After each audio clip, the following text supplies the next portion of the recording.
Hello friend, आपનું સ્વાગત છે અંશુ કુકિંગમાં। આજે આપણે બનાવવાના છે મખાનાના ખીર। એના માટે આપણે લીધા છે 100 ગ્રામ મખાના, બદામ, કાજુ, કિસમિસ, ખાંડ, ઘી, એલચી અને દૂધ। આપણે અમૂલનું દૂધ લીધું છે, અડધો લીટર છે। 100 ગ્રામ મખાના છે, તો મખાનાને આપણે ઘીમાં હવે શેકી લઈશું। આપણે ચાલુ કરી દીધો છે, તો હવે આપણે એની અંદર નાખશું ઘી।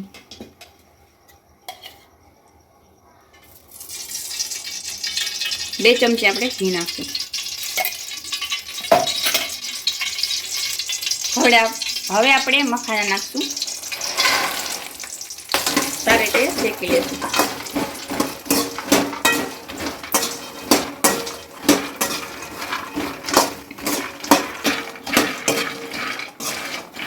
મખાના એકદમ આ રીતે ક્રંચી થઈ જાય ત્યાં સુધી આપણે શેકી લેશું। મખાના એકદમ આમ ભાંગી જાય એવી રીતે આપણે શેકી લીધા છે, તો હવે આપણે ઉતારી લઈશું।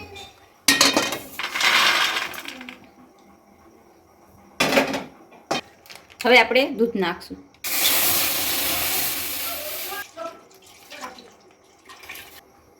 હવે સ્વાદ અનુસાર આપણે ખાંડ ઉમેરશું।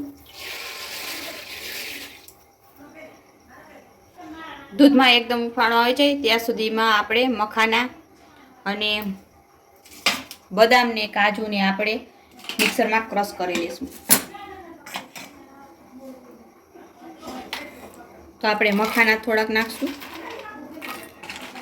થોડાક આપણે કાજુ નાખશું, થોડીક આપણે બદામ નાખશું। હવે આપણે આને ક્રશ કરી લઈશું, એકદમ પાવડર કરી લઈશું એનો।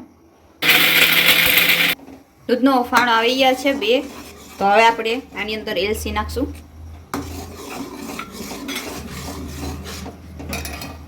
હવે આપણે કાજુ, બદામ અને મખાનાનો જે ભૂકો કર્યો હતો એ આપણે નાખશું દૂધની અંદર, સારી રીતે મિક્સ કરી દઈશું। સારી રીતે આપણે મિક્સ કરી દીધું છે, તો હવે આપણે મખાના નાખશું।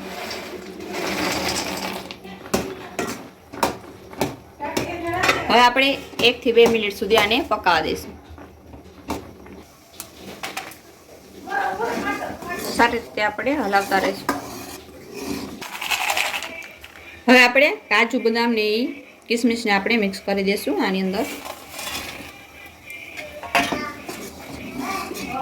આ તમે ઉપવાસમાં પણ ખાઈ શકો, એકદમ ટેસ્ટી અને હેલ્ધી લાગે। હવે આપણે 1 ચમચી આની અંદર ઘી ઉપરથી ઉમેરી દઈશું।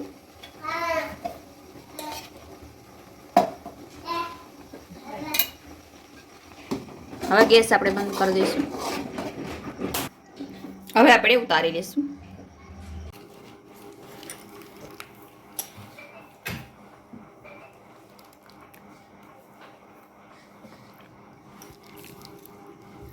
બે થી 3 મિનિટમાં એકદમ સરળ રીતે બની શકે ખીર। તો આવી રીતે તમે પણ ઘરે મખાનાની ખીર બનાવી શકો, ઉપવાસમાં પણ આપણે ખાઈ શકીએ। તો આવી રીતે અવનવી રેસીપી માટે અમારી ચેનલને લાઈક કરજો, શેર કરજો, સબસ્ક્રાઈબ કરજો। ધન્યવાદ।